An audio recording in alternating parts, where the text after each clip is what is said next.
We continue our countdown to the election. She's seeking her second term in the U.S. House of Representatives.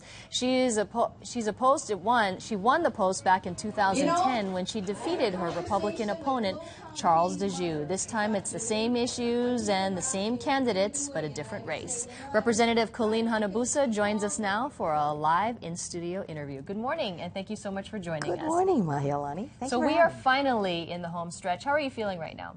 You know, I think the volunteers have done a great job, and I think the campaign is moving along. The only thing that we just recently found out is that the Republican Party are doing these attack negative mailers on me, and we're kind of curious because, you know, for a while there we were the one campaign that everyone was pointing to that managed to stay positive. But, you know, why the Republicans have chosen to do this now, I don't know. Do you think the Republicans are feeling that they could actually have a chance in this race? What are your polls showing? Our polls are right exactly the same that, for example, the Star Advertiser did, and your media, I guess, partner did a poll and basically said that their polls were wrong because the gap should be higher, which is very unusual. And I think they had me 6 points ahead, and they said it should be higher. Well, you know, we're showing between 10 and 14, depending on which poll it is. So I think, and recently Star Advertiser had us 11 points up. So I'm not quite sure why they're doing what they're doing, but you know, you can never tell with these parties. You know, this race between you and Charles DeJoux has been really quiet for the most part, pretty much because it's been overshadowed by the presidential race, the mayoral race, rail, and the U.S. Senate race. What do you make of that, and does that help or hurt your campaign?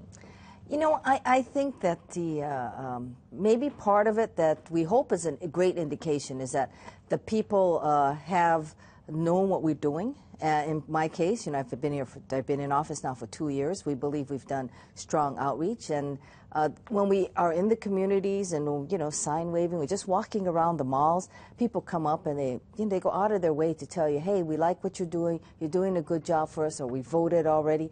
So it's part of it is positive, and I think we as a campaign said, you know, we hope we can keep everything positive. So we had a great endorsement from Senator Akaka, and I think that we feel that that's what this is about. It's about people who know what needs to be done in Washington, and people who see the issues and realize where you stand on it. And Hawaii is truly a special place. I really believe that. Well, you're still a relative newcomer on Capitol Hill. What do you consider your greatest accomplishment to date in terms of legislation? You know, I sit on armed services, and one of the greatest pieces of legislation that we were able to do was I was put on a select people of 7 of us on a defense panel, and we did 6 months of hearings aside from the HASC committee, and we were able to put in about 130 pages into what is called the NDAA. And in there, we were able to, it was really to advocate for small business. So that was really something. That was, you could actually say, hey, this is a result of an actual panel. And I don't think any panel that was able to do that, to put that kind of an impact.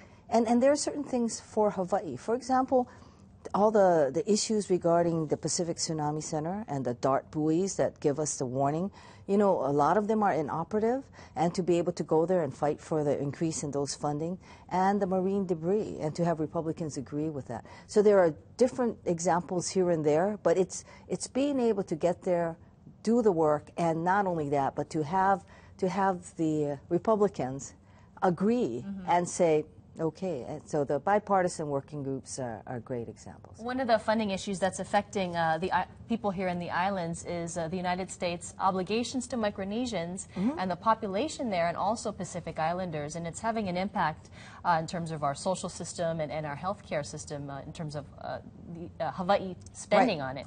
So do you think that this is a problem that needs to be addressed? You know, it's the COFA, as you know, and then there are 3 COFA agreements.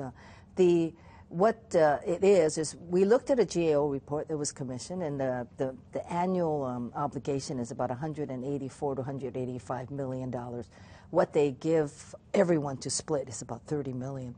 So I introduced a bill that said that they fund, the federal government basically reimburses everyone. And there's also been other bills that said You know, let them qualify for Medicaid. And because for some reason back in the 90s or something, they took them off of Medicaid, but do that. So this is what we need to do. But I also believe that part of, as we look at the Affordable Care Act developing and as it becomes more universal in terms of their coverage, that part of that will be answered. But you know, COFA is not only medical, it's schools and it's housing. And you know, people shouldn't forget why we're in that position, because the United States did bomb those islands. Well, Congresswoman, so many issues to ask you, but unfortunately you run out of time, but we appreciate you being here this morning. Thank you, and happy Halloween. Happy Halloween to you. And we'd like to let you know that Hanabusa's challenger, Republican Charles Dejoux, joined us for an interview earlier this week. To see that interview again, and this one with Colleen Hanabusa, you can head to the top video section of our website, kitv.com. It is 6:48.